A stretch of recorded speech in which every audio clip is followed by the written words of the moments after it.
So hi everybody, Steve Cady here at Bowling Green State University with the Schmidt-Horst College of Business and our graduate programs in Organization Development and Change. We have the Doctorate in Organization Development and Change Symposia series, and I'm super excited today for our speaker, and we will be going through a variety of things. Let me give you a little bit of what we'll be doing. Not that, let's see here, right here. So our purpose is to bring evidence-based perspectives to those who are transforming organizations, revitalizing communities, and developing human potential. And we'll begin with a review of the purpose and agenda here, and we'll move into our keynote speaker. And then what we'll do is we'll have a thought leader reflection. Our program and our Doctorate in Organizational Development and Change, our focus is on developing and building thought leaders in their areas of interest as they relate to transforming organizations and revitalizing communities and developing human potential. And so we'll have one of our doctoral students who will provide a reflection on our keynote speaker. Then we'll move into some small groups using the Zoom technology for breakout rooms. And you'll have a chance to ask, reflect on what you heard and develop some questions. Then we'll come back as a whole room and we'll ask some questions, and we'll be done at 10 till the hour. And we'll also let you know of future sessions that we have. So without further ado, I'm very pleased to have with us Gary Gray. And Gary, welcome. We're so glad to have you here. And thank you for taking the time to prepare this and share with us what you're doing. Gary's going to be sharing with you something that he presented. I want to brag on him a little bit, something it's related to his presentation at the Academy. I remember talking to some of my friends at the Academy, talking about they didn't get accepted, and to their paper to the Academy. The Academy is very challenging to get a paper accepted. And as a doctoral student, Gary got accepted at the Academy in the ODNC division, participated in the doctoral consortium at the ODNC Academy, and is now moving to having this paper accepted in a peer-reviewed publication. So great work, Gary. I'm really proud of you, and take her away. Thank you, Dr. Cady. Okay, you should be able to see my presentation. First of all, just let me say thanks to everybody for being here. I appreciate you being here, and hopefully this will be some interesting and new information for you. So I'm here today to talk about safe spaces, organizational change, and people, and what these mean to an organization's possibilities. I have some personal experience in this topic, and I'm fairly certain many of you do as well. So I tend to show how people are connected to change and the role of safe spaces in whether change succeeds or fails, and why organizations should care about this. The concepts I'll be discussing here are not new, but the connection between them is something I've found lacking so far in my research, with the exception of change experts. They understand this, but too often our leaders and managers do not. First, let me ask a few questions to get you thinking about this topic, and you can just think about these as we move forward. Have you ever participated in a meeting, virtual or physical, and disagreed with what someone said, but didn't say anything? Or have you been leading a meeting and no one or only a few people are participating in the discussion? What is the impact of not speaking up or not asking people for their contributions? Before we go further, let me explain what I mean by a safe space. A safe space is not a physical location. It's about psychological safety. It's about creating the right conditions where people feel safe to contribute freely to discussions without the fear of ridicule or retribution. Let's go back to the questions I asked just a minute ago. Is the reason you didn't speak up in that meeting because you didn't feel safe? Now let's talk about change. What do we know about change? We know change is inevitable. Without change, there is no innovation. Without change, there's no evolution. Without change, there's no adaptation. Where would Apple be if after they designed the personal computer, they said, we're good. We did it. We don't have to do anything else. No iPod, no iPhone, no Apple Watch. Where would Microsoft be if they stopped at the disk operating system? No Microsoft Windows, no Microsoft Office, maybe no competitors for Apple. And from a different perspective, what about Kodak? Kodak invented the digital camera, but they thought it would destroy their film business, so they buried it. They were afraid of change, which ended up happening anyway. And what happened to Kodak? They didn't benefit from the change they could have led.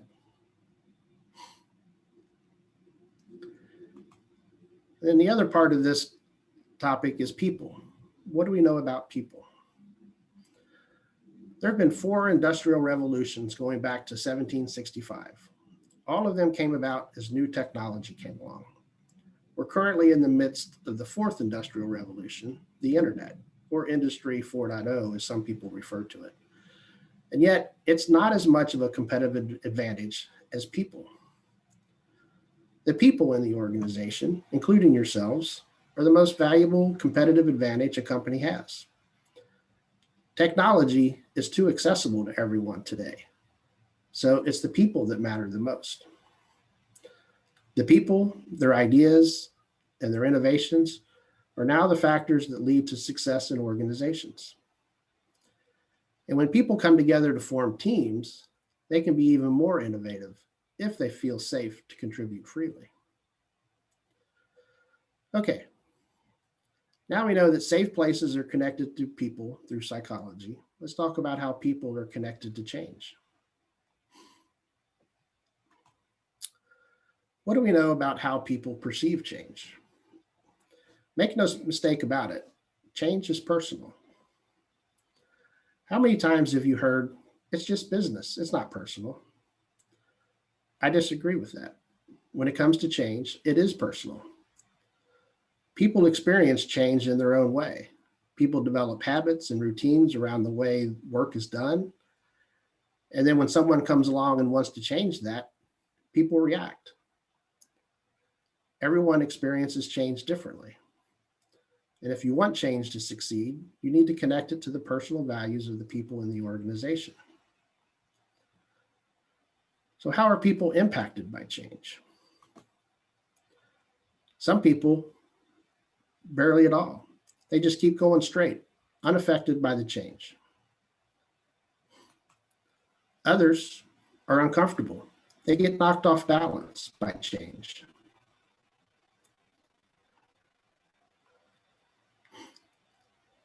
And this causes different response from people. Some people will embrace change. They see the benefit of it, are energized by it, and create momentum for the change initiative. They become change agents in the organization. Some people resist change. I would argue that not all changes should succeed, but without resistance, this would not happen, or it would happen much later when it could cause more harm to the company and the people. Keep in mind, resistance is not the enemy of change. Silence is. When people remain silent, it can result in lost opportunity or innovation to the organization. If change is essential and people are our best competitive advantage, why do we silence them or not seek their input?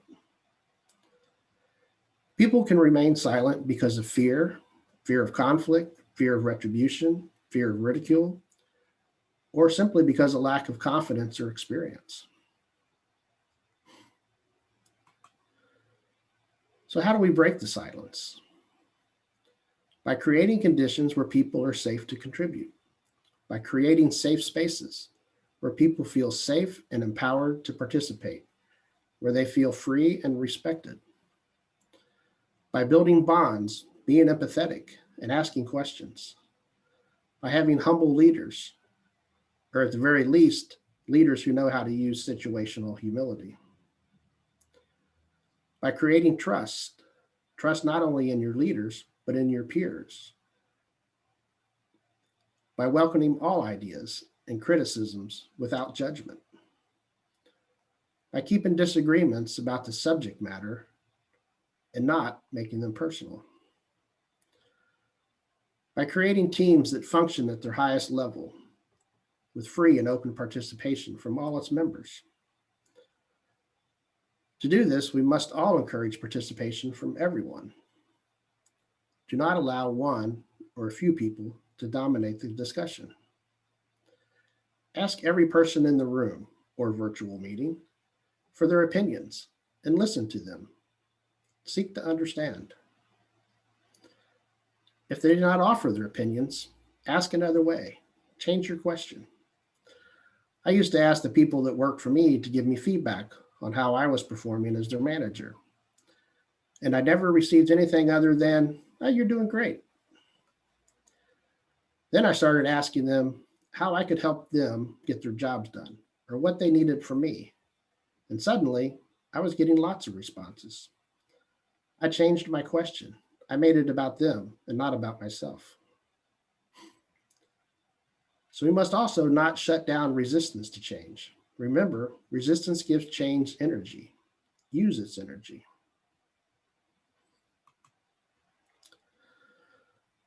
Suppose people, the most important competitive advantage an organization has, are fully participating in organizational change. That change will succeed or fail and do it quickly. And the organization will benefit from it.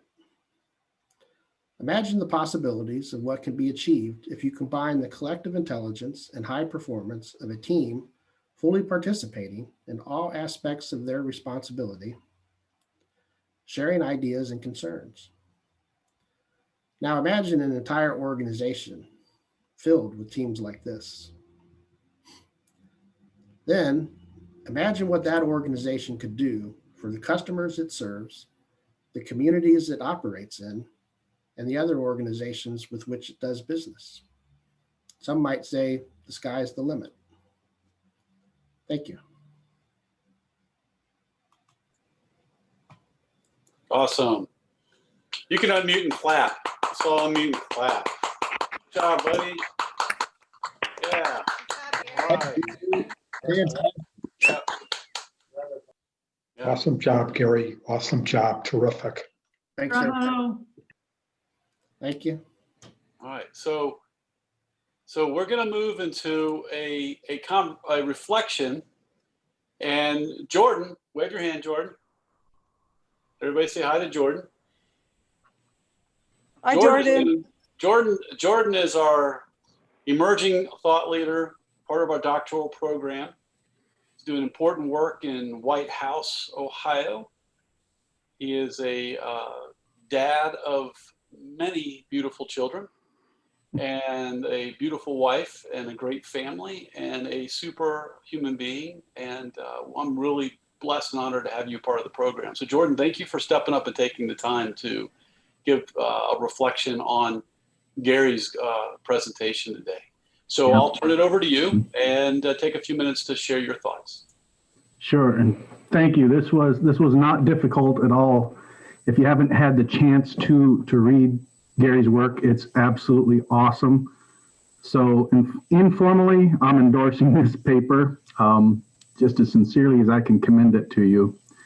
And I've had the opportunity to see a few iterations of it. So as genuinely as I can say, it's great work.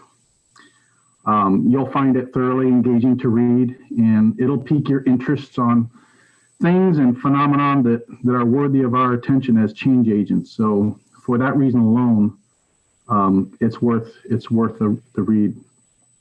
But more formally, and jumping in there, to quote Mr. Gray, a safe space is not a reference to a physical space, but to a psychological construct.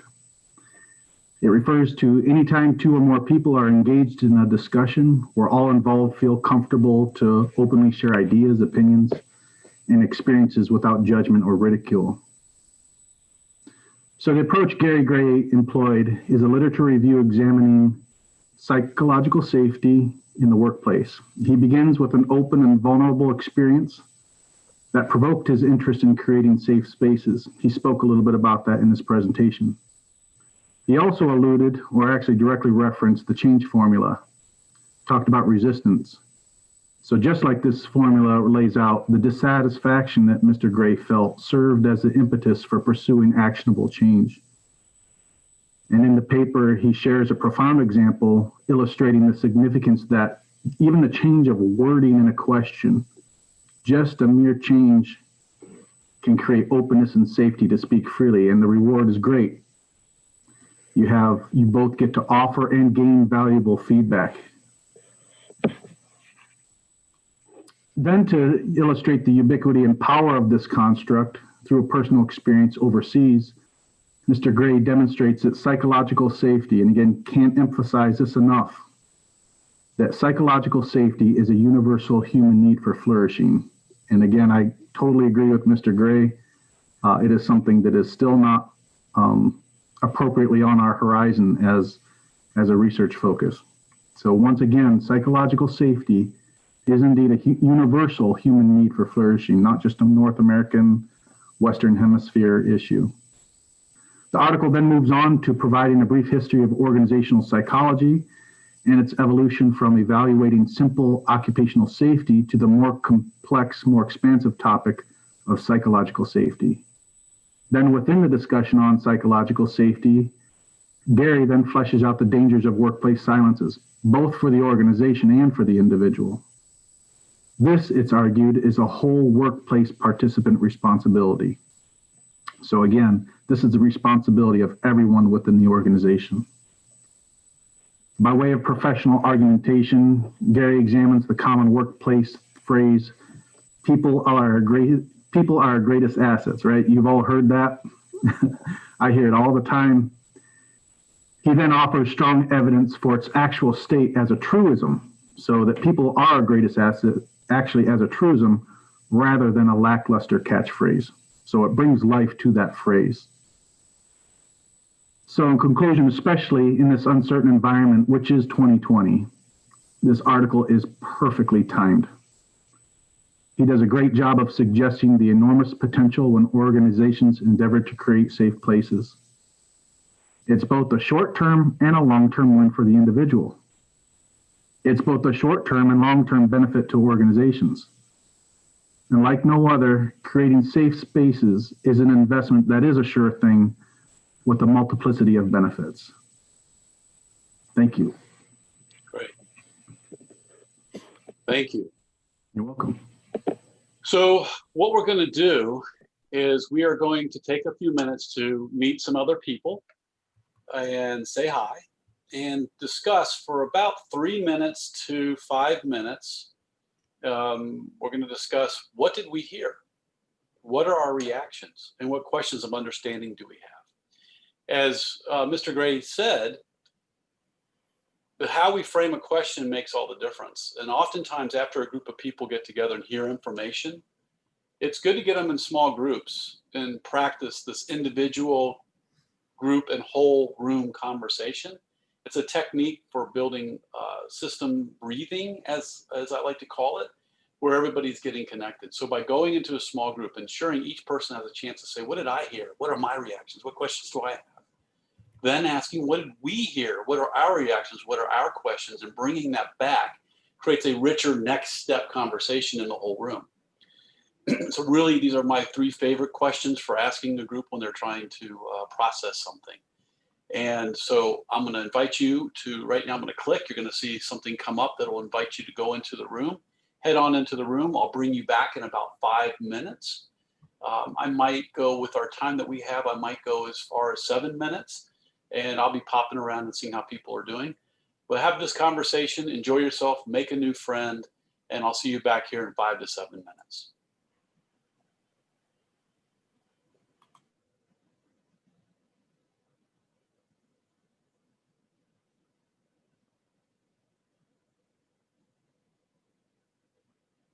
You'll see a little icon up there that's inviting you to join a breakout room. Great. So Dawn and Jennifer, if you're able to head on over.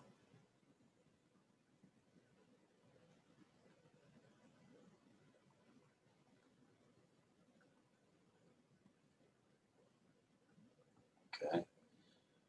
All right. So I'm going to head on to a room and say hi. So I think I will go to, I'll go here to this room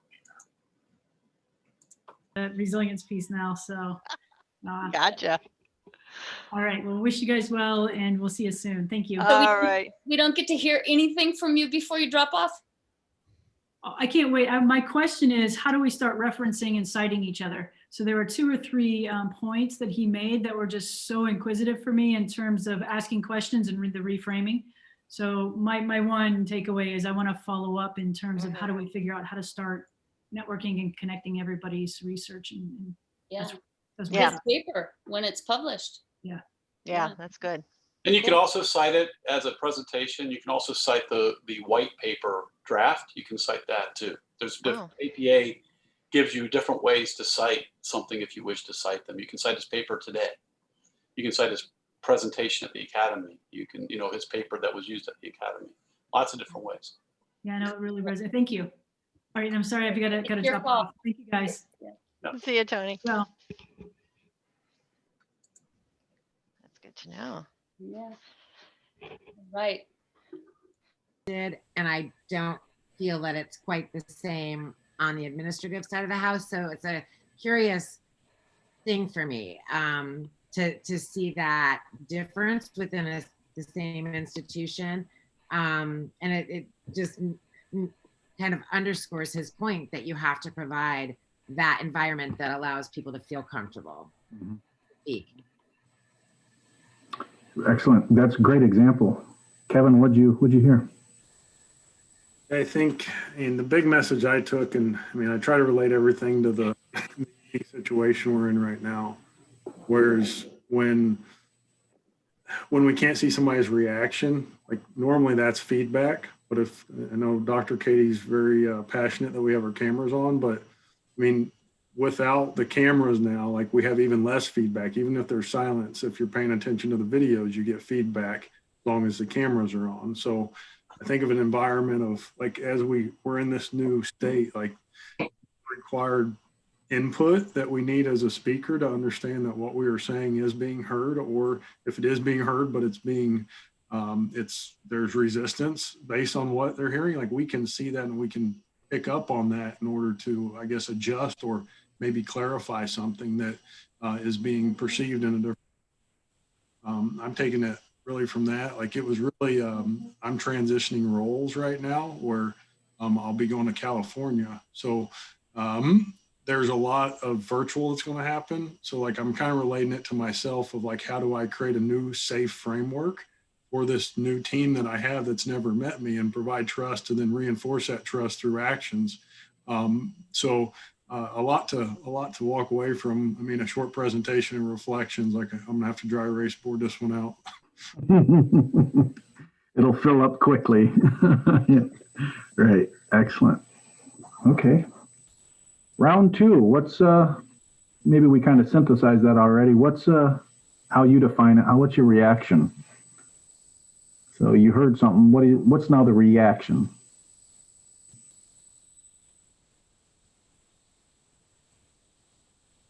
I think it's just the actions. I mean, what we change, like how are we receiving feedback? Are we accepting if it's silence when we say something that we're just assuming that silence means that everybody's agreeing with us? They're fairly interchangeable as far as the two and what those things mean.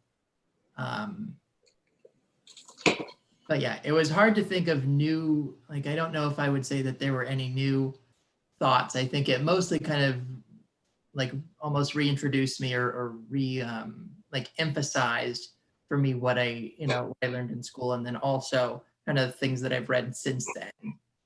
And yeah. Cool. Thanks, Patrick. Hey, Steve, welcome. Hi.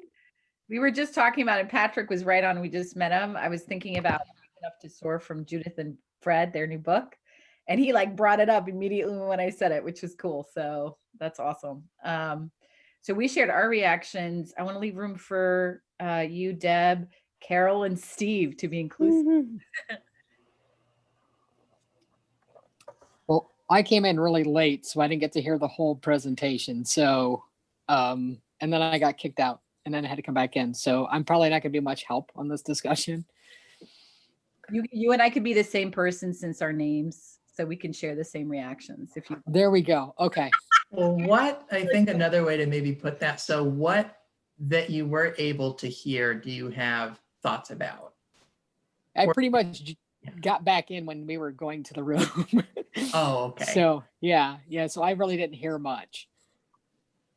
Deb, I'm happy, and Steve, we're recording it, so I'm sure you could watch it later, but Deb, I'm happy to chat on anything. Because it makes me think about your paper too. Like there's stuff in there. I was just thinking. Wonderful. So I can't help but say that I've read Gary's paper. I know where he's coming from. And I find it very interesting that this happened today.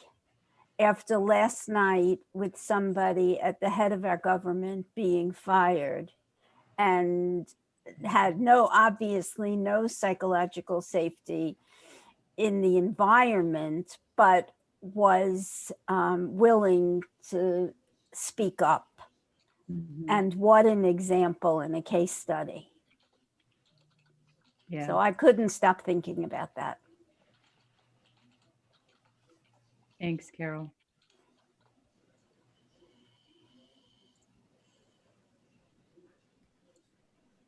Yeah, I would say, and as I was listening, I think that I like how, the thing that jumped out to me, my reaction was that, similar to Patrick, this, we know about psychological safety. We know the term psychological safety.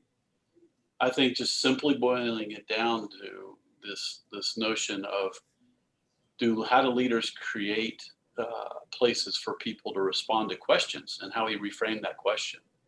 And using that example, that was a really good example. So my reaction was, wow, yeah, that's spot on. Like psychological safety, I think comes from people feeling safe enough to ask a question or to speak about something. And at the same time, I think it's about practicing how to ask the questions and how to share what I'm thinking. I think people need help or need encouragement or need to be taught how to be honest.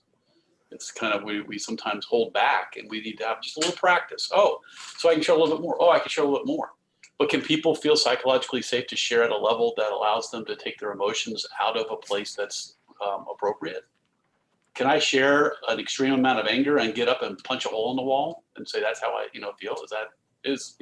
So psychological safety, how do you create conditions for safety for people to share? And then how do we teach people how to, when they're safe, how to share and how to provide feedback? Those are some of my kind of reactions as I was listening. Particularly that question was great because he said, look, how can I help you? That showed the power of how to ask the question too. Yeah. So what questions do you all have? We're going to be coming back in just a few minutes. What questions can you bring back to Gary? Well, I think you started actually, Steve, to answer this question as I was forming the question, which is not a unique experience. But one of the things that I think about, so Gary talked about what I think what we as leaders can do or what leaders can do to create and promote safety. But one of the things that I think is from that other perspective, what do individual contributors and what do we as just members of an organization, what can we do to promote that psychological safety, and what responsibilities do we have in maintaining and that safety for others and for ourselves? Like I'm trying to think of how to put it, but basically how do we as individuals own that and not just put it on our leaders to have and create that space? Right, and then you think about like Google's research. I love their research on teams and groups, and then they look at high performing teams, and that one big factor in creating great teams is that the teams make sure that everybody has a voice. They ensure that people all speak up. They don't let people leave without speaking up. There's just this tendency to say, what do you think? What do you think? And there's a natural regulator that ensures that where they are collectively ensuring that each other is contributing, as opposed to the person that speaks all the time and dominates, and two people dominate and the others are quiet. And then you hear the comment, I never was given a chance to contribute, or I don't feel like I can contribute to this team. So I think that's going back to your point. So what's a question that you can ask? We can ask Gary. What's a good question that you all would want to ask him? If he had a perfect world, how would he apply it? How would he create the safe space? Subscribe to Carol's thread in the federal government. Ah. Wow. That would help me. Say it again. Can you say it again, Yasmin? So to Carol's point, how might Gary, how might we apply this? And then I added on to the federal government because of Carol's example. Gotcha. Yeah, let's ask Gary. Let's see what he has to say about that. That's life's work. So Gary, you're in the White House in the staff room. All the heads of state of the departments are sitting with you. What's that group called? What's that group? The president's group that the cabinet. But is there another group that's? Well, just say the cabinet. The cabinet's sitting there. What would you do? Yeah. Is Trump the leader or is Biden the leader? Let's just think. What would you do? Let's see where he takes it from there. Yeah. Context matters. Well, does it? Does it? Because what would you do? What would you do? Would you have a different set of principles for one versus the other, or would you have the same process? Would you have the same principles and process? Yeah. So, Wonderful question. I agree. I mean, it's interesting because, Steve, to your point, I have a client that was faced with a woman, a Black woman faced with demotion in a major agency, and she had no one protecting her. And yet she found her own psychological safety to be brave and to push back on the system. And she is now being re-promoted. So, whoa. Yeah. So like there are, courageous acts, and they find their own psychological safety. And you're right on, Steve. I think that's something to consider regardless of the context. Yeah. Truths are true, right? That's it. Yeah. I was going to say, that's another question that I think is really good. And it almost, I think, is a better version of my own question. How do we as individuals find our own safety and create safety, psychological safety for ourselves? Love that, Patrick. You're going to ask that. Well, welcome back, everybody. Gary, I think we have approximately 42 questions to ask you. All right.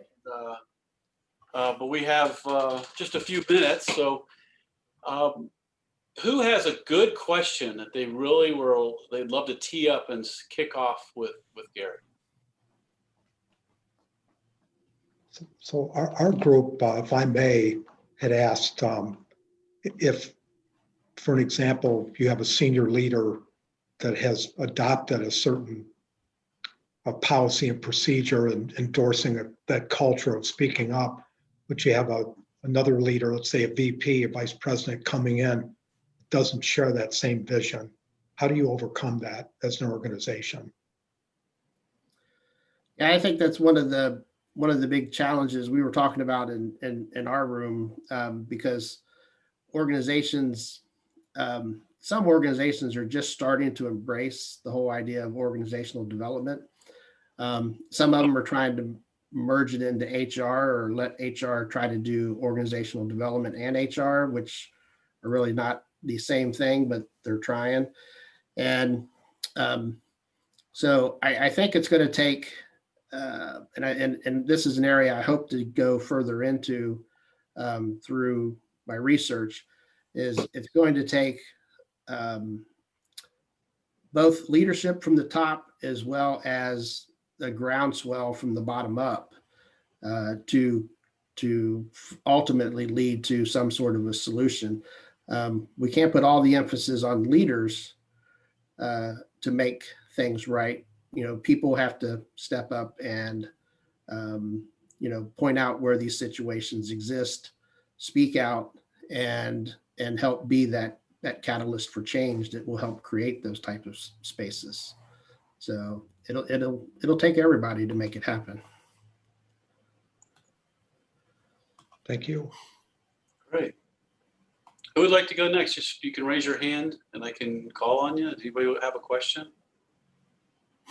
Follow-up question? Thanks, Jordan.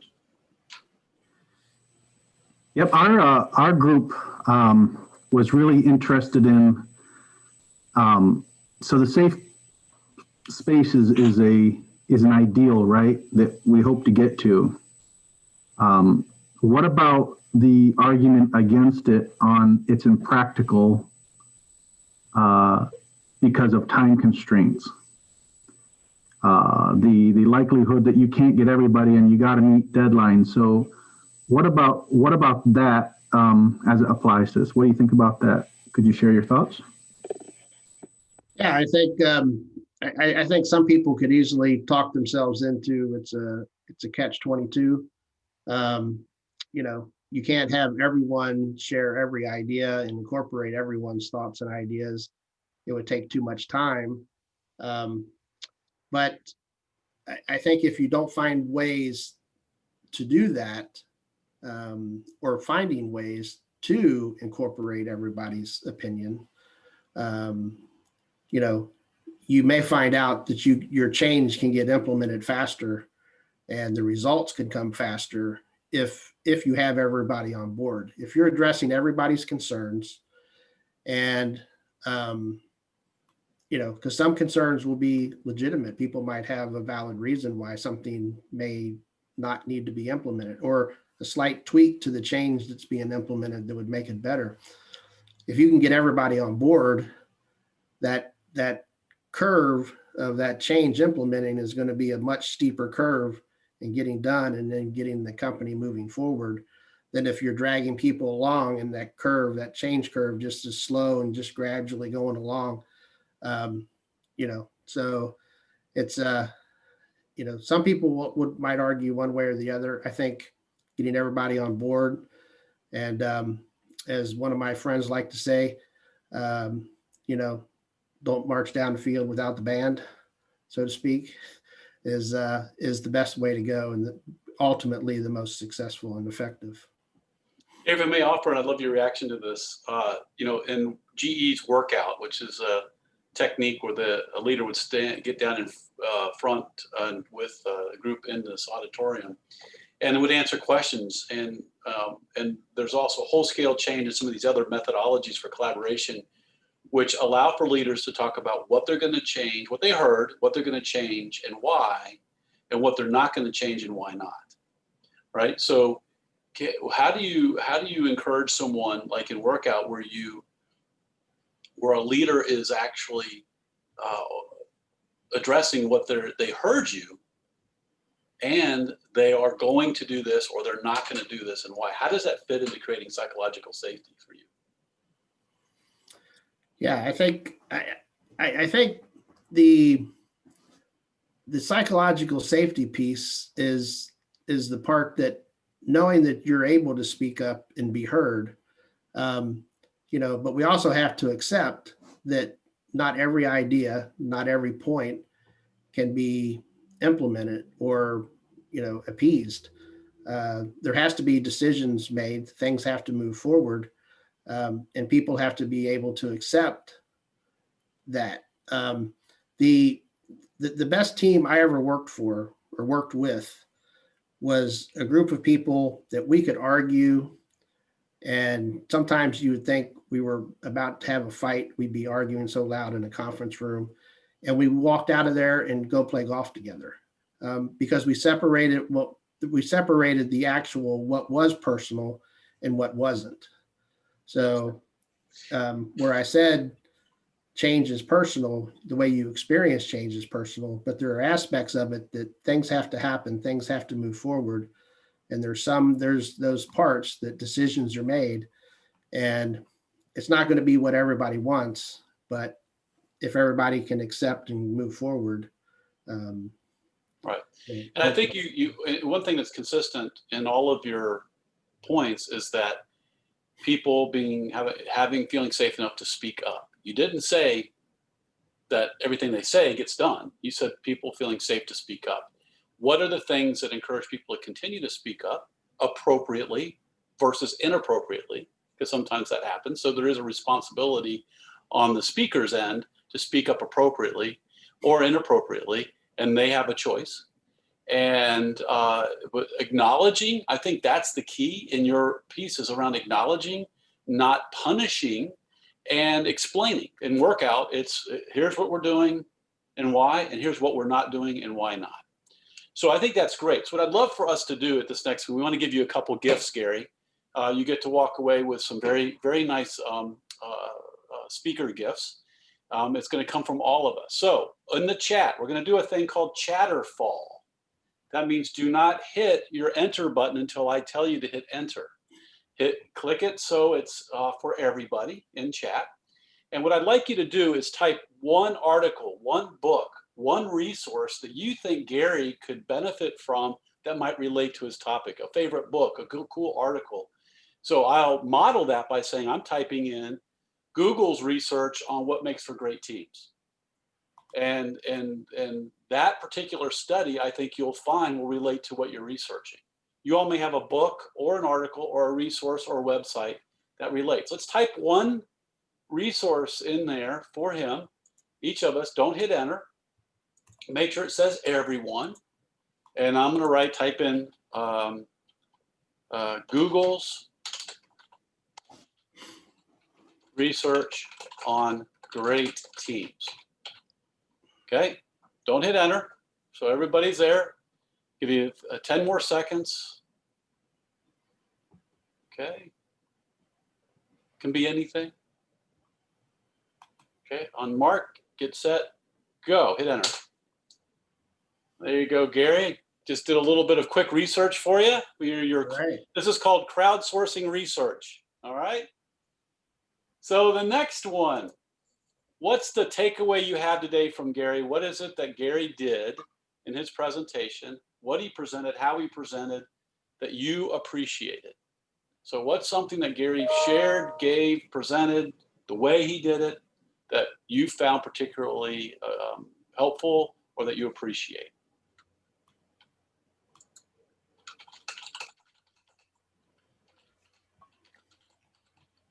Don't hit enter. Remember, it's chatterfall. What that means for all of you that haven't heard this before, we all get them in, we hit enter, and the chat falls. It's like chatterfall, falling down. So we could, okay? All right, 1, 2, 3. All right. All right. So Gary, what's your reaction as we close out for today? What's your thought, or your closing thoughts?